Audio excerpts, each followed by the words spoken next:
प्रभो धवलेश्वराय बालालिंग महाप्रभु दीपं ज्योति परम ब्रह्म दीपं ज्योति जनार्दनः दीपहरत मे पापो पूजा दीप नमस्तुते अहे धवलेश्वराय बालालिंग महाप्रभु संसार सुखी रखंतु।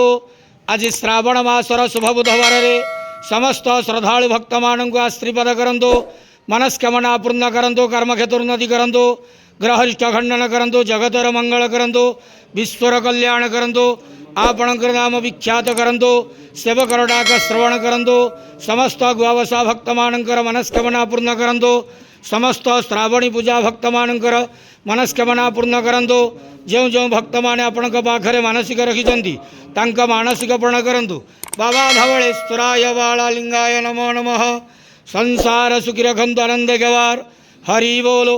आज श्रावण मासर शुभ बुधवार समस्त श्रद्धालु भक्त मानक आश्रीपद करंतु, आनंद गवार हरि बोलो। बाबा धवलेश्वराय बालालिंगाय नमो नमः।